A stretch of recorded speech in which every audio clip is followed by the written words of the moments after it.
હાય દોસ્તો, સ્વાગત છે તમારું મારી યુટ્યુબ ચેનલ ધારાસ કિચનમાં। આજે આપણે બનાવીશું હોટલ જેવું પનીર બટર મસાલા ઘરે કેવી રીતના બનાવવું તેની રેસીપી। તો આ હોટલ જેવું પનીર બટર મસાલા ઘરમાં બધાને ભાવશે। તમે આવી રીતના બનાવશો એકદમ પરફેક્ટ બનશે।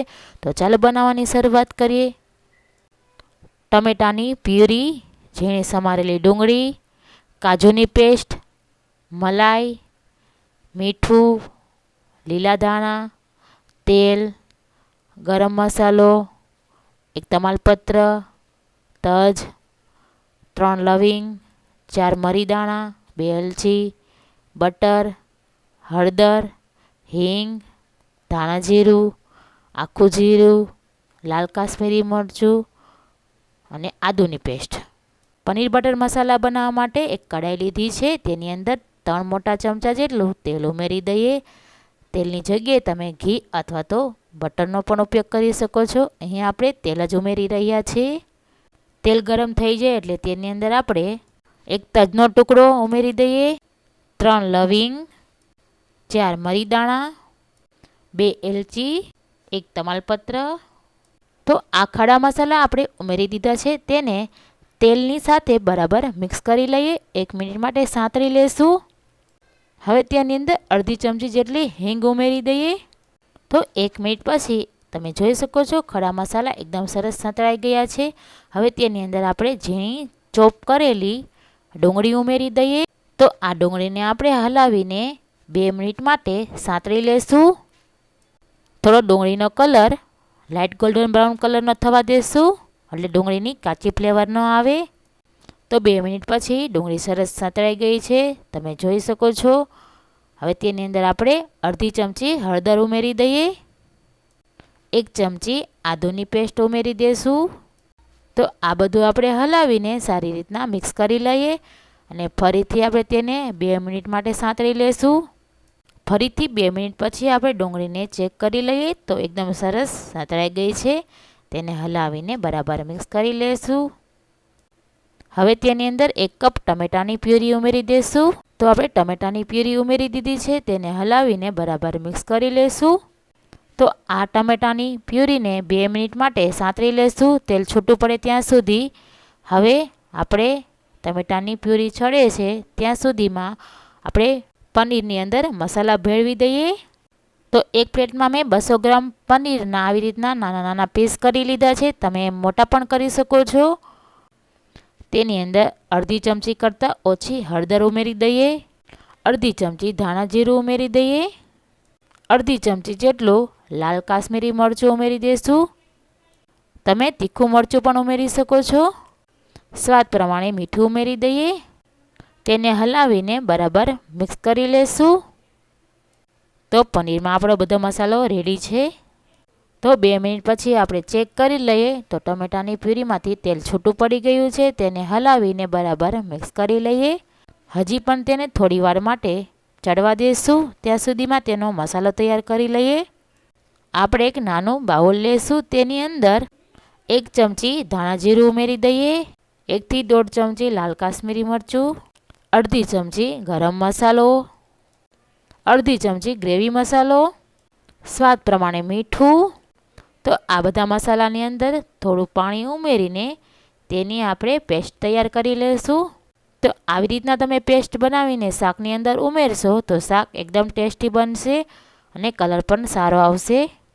તો આપણે ટમેટાની પ્યુરીને ફરીથી ચડવા માટે રાખી હતી, તે પણ એકદમ સરસ ચડી ગઈ છે, તેને હલાવીને બરાબર મિક્સ કરી લઈશું।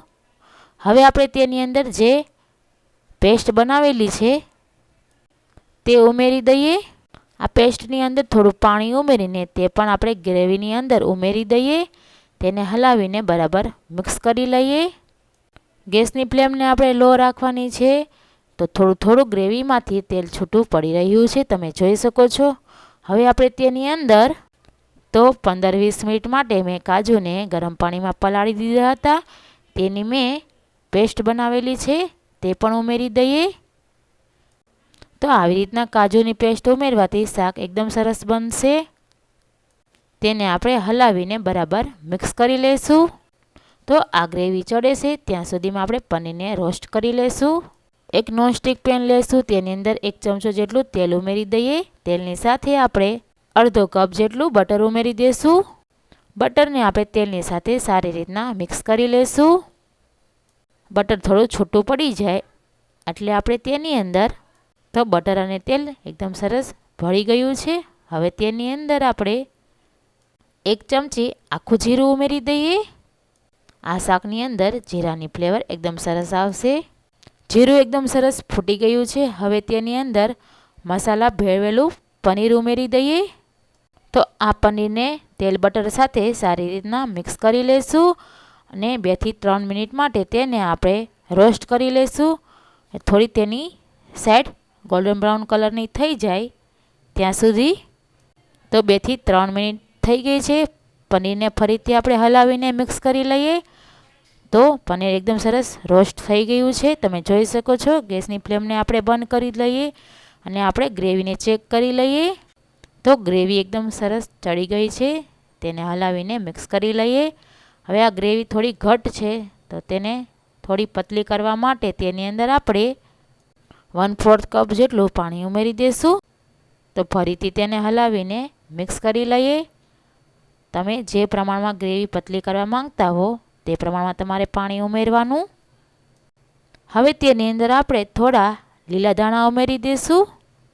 આ શાકની અંદર તમે કસૂરી મેથીનો પણ ઉપયોગ કરી શકો છો.